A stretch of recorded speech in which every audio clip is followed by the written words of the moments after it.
update that is coming in from Nepal this evening. Reports are saying there has been some degree of consensus amongst the Gen Z protesters, the administration and the army to bring in former Chief Justice of Nepal, Sushila Karki, as the head of the interim government. A final decision, we believe, will be taken later by the President and the Army Chief. Let me go straight across to our reporter Vinod, who is joining us live from near Kathmandu. Vinod, ऐसा लगता है कि एक तरह का consensus बन गया है नेपाल में, एटलीस्ट प्रोटेस्टर्स, आर्मी और एडमिनिस्ट्रेशन के बीच, कि सुशीला कर्की जी हैं, जो एक चीफ जस्टिस थी नेपाल की, ये करेंगी हेड इंटरिम गवर्नमेंट को।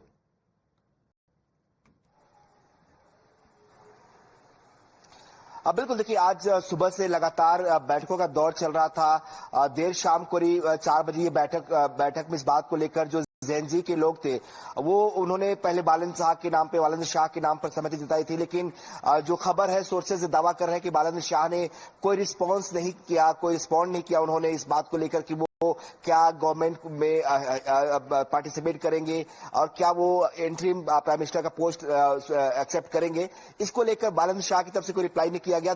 फिर उसके बाद जो दूसरा नाम था वो सुशीला कार्की का था। कहा जा रहा है कि जो जेनजी के करीब 5000 मेंबर्स थे, इस वर्चुअल मीटिंग में जुड़े हुए थे, उनका मानना था कि ये अगर बालन शाह एक्सेप्ट नहीं करते हैं तो दूसरा जो नाम होगा वो सुशीला कार्की का होगा। और चूंकि सुशीला कार्की यहाँ की सुप्रीम कोर्ट की जज रही है, काफी दिनों से सोशल वर्क में भी रही है, और माना जाता है कि एक भरोसेमंद चेहरा, एक भरोसेमंद नाम नेपाल के लिए हो सकता है। इसीलिए एक तरह से आप कह सकते हैं कि सहमति बनती हुई दिखाई दे रही है। लेकिन दूसरा पहलू ये भी है, जो लगातार सोर्सेज दावा कर रहे हैं कि जो जेनजी जिसने इस प्रोटेस्ट को लीड किया था, शुरुआत की थी जिस जेनजी ने, अब उसमें भी डिवीजन हुआ है। 3-4 ग्रुप उसमें बन चुके हैं और अलग अलग ग्रुप का अलग अलग मांग भी है। तो एक जेनजी की तरफ से जो 5000 से ज्यादा मेंबर थे, उन्होंने सुशीला कार्की के नाम पर सहमति तो जताई है, लेकिन अभी भी कुछ मेंबर्स ऐसे हैं जो इस जेनजी के ही अलग अलग ग्रुप जो बने हुए उनके,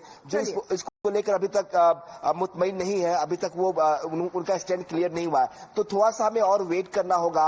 अभी जो गेंद है वो यहाँ के जो आर्मी चीफ है उनके पाले में है, क्योंकि का कहना है कि एक नाम लेकर आइए जिसको आप चाहते हैं कि इंटरिम गवर्नमेंट को लीड करे। ऐसा सभी लोग सहमति के साथ आएंगे तभी उस नाम को आगे किया जाएगा। Final decision in any case I believe will be taken by the army and the President of Nepal together.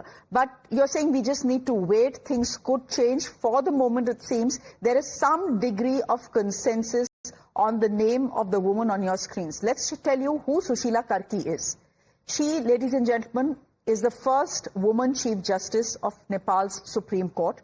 Very importantly, she is known for her zero-tolerance stance on corruption.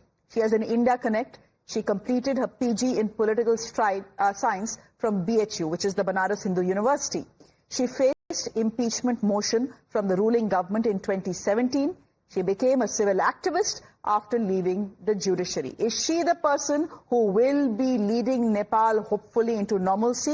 Well, that is what the indications are. We'll wait for a final word. Meanwhile, the situation in Nepal found a mention in India's Supreme Court today. The Chief Justice of India, pointing to the situation in the neighboring country, remarked that the court is proud of India's constitution, considering how things are panning out in the neighborhood.